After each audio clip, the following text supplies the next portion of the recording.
Hi, this is Coach Chuck of the National Free Flight Society, or NIFAS, and in this video we'd like to introduce a flying event postal contest that we're going to be running this summer, and it's open to Science Olympiad students. This will give an extra opportunity for you to build and fly and learn about flying, learn skills that will be applicable to your right stuff flying.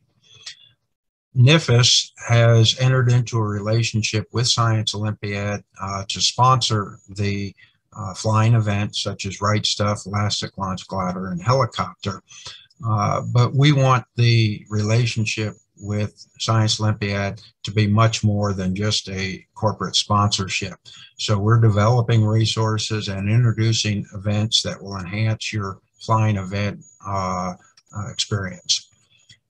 The postal contest is an opportunity to have a contest where you live that you don't have to travel to, and you can participate in it at a relaxed pace. There will be help online if you get stuck, and you'll be able to enter as many flights as you want to improve your scores as the summer goes on. So the approach in a postal contest is we have an online data entry. You fly where you are, and you fly often to improve your skills, and you submit both your timing data from your flight as well as video of your flight.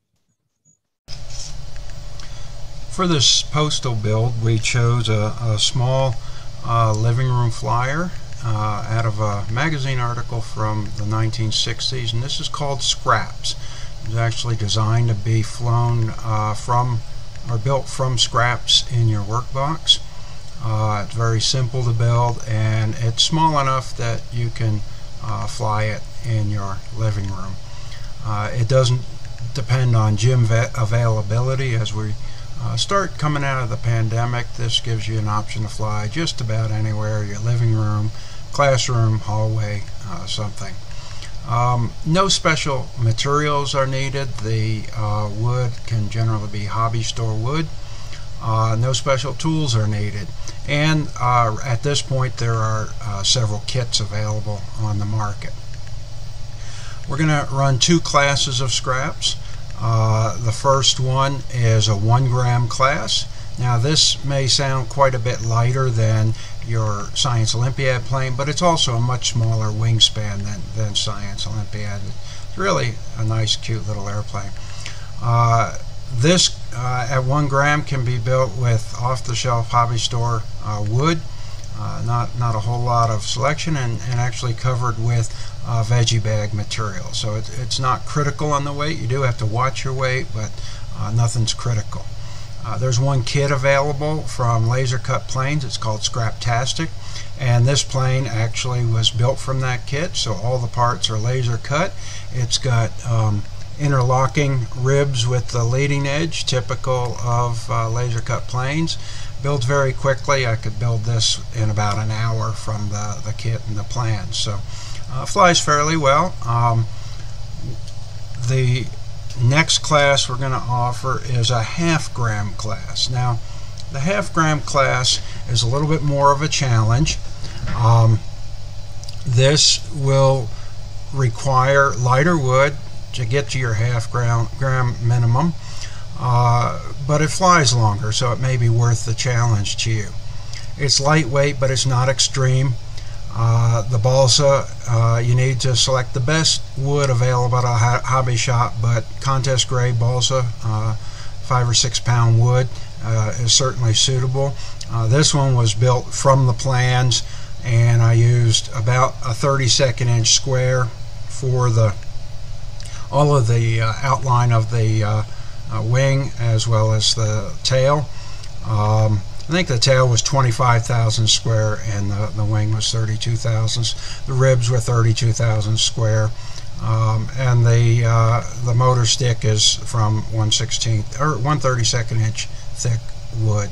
So pretty straightforward to build. I used a lighter covering. This is super ultra film, which is similar to the films you use on Science Olympiad planes.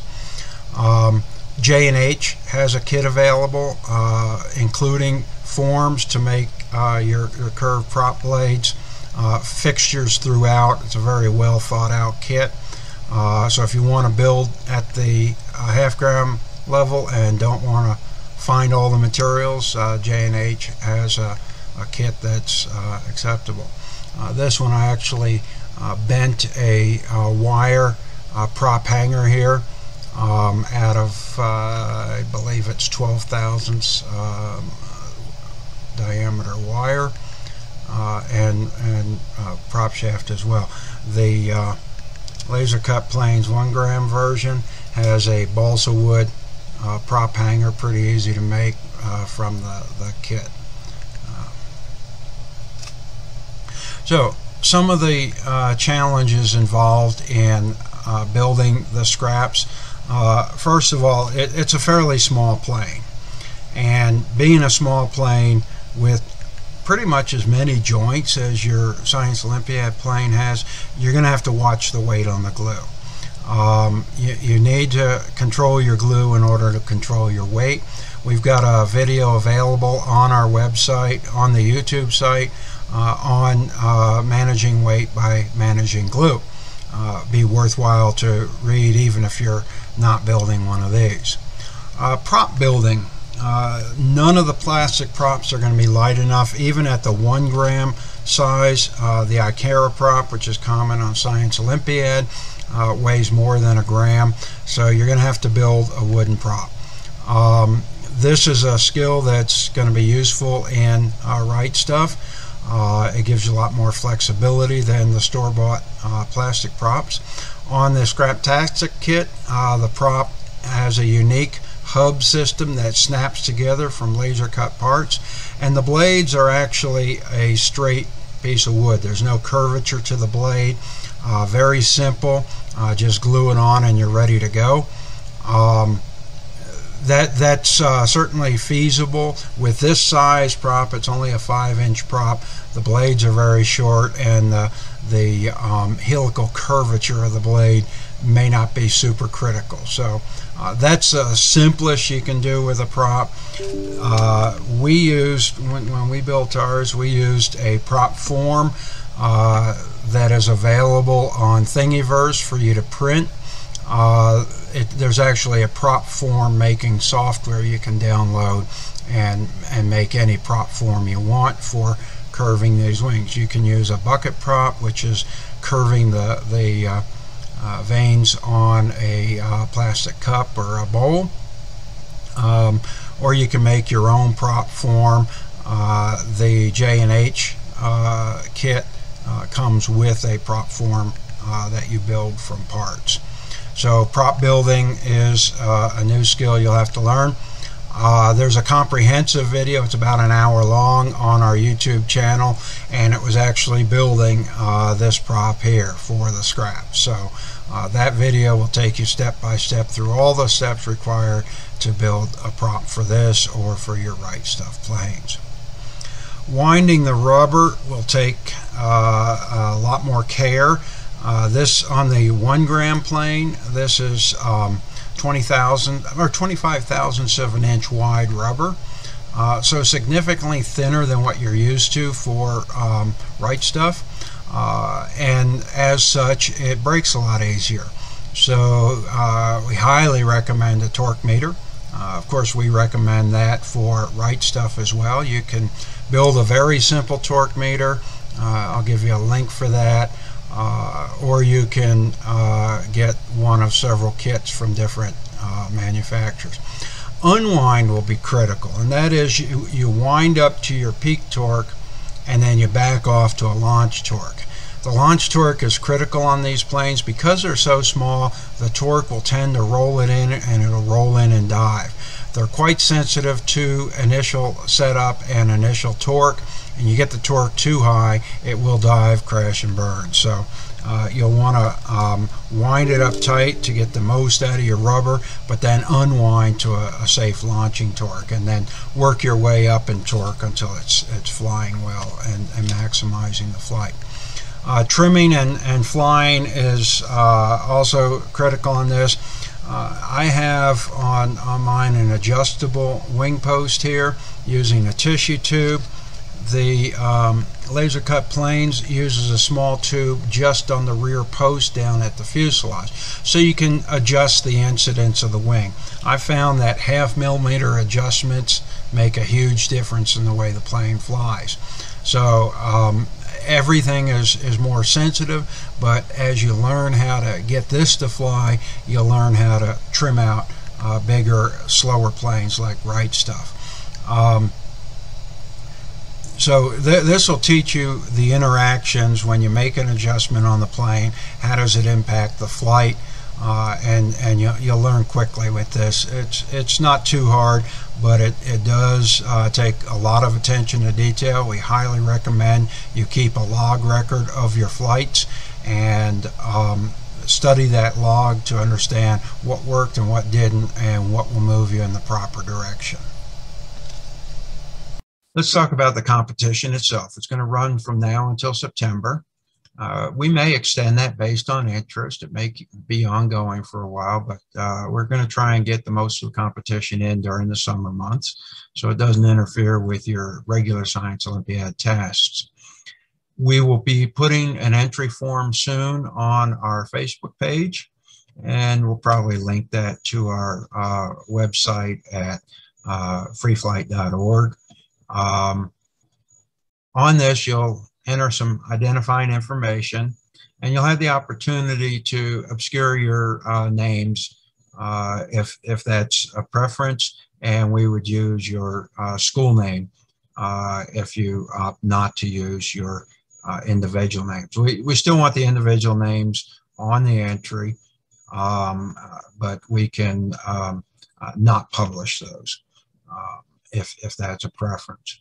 You'll enter the flight information, and part of that will be a video. You'll upload a video to whatever's convenient for you, whether that's YouTube, Google Drive, somewhere online that we can download it and give us permission to download it.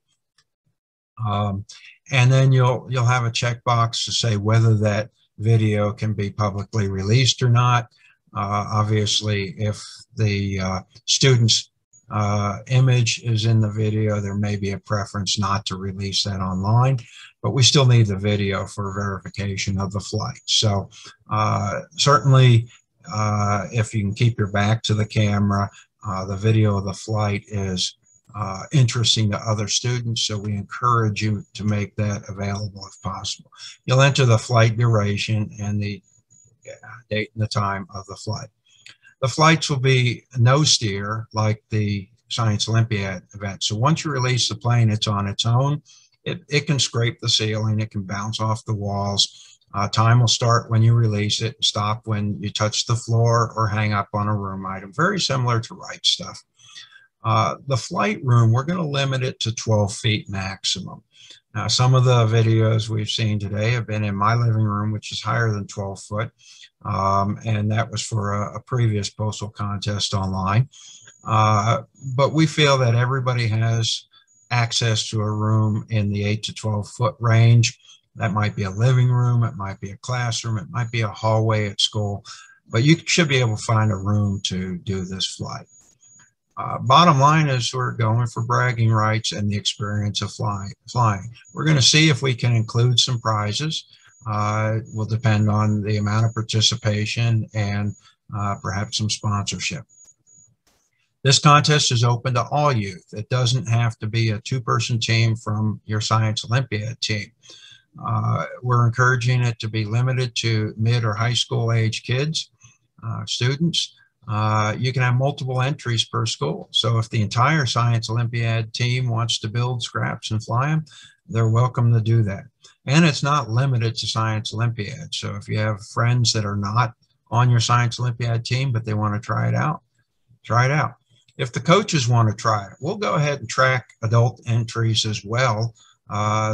It'll just be for fun, but I had a lot of fun doing it. So in conclusion, this postal contest is going to give you a chance to compete at something a little different from the Science Olympiad Wright stuff, but it'll push you into some skills that are going to be necessary to excelling in right stuff as you go forward, including prop building, weight management, and careful winding of the rubber. It'll provide the opportunity to fly in a more relaxed, more fun environment, not as much pressure, and to progress your plane from initial build to excellence in flying. I do ask that you be patient with us as we develop and adapt the tools for the data gathering. This is new to us. We want to get the framework in place so that we can offer additional postal contests in the future. With that, I thank you for your time and hope to see you in your living room.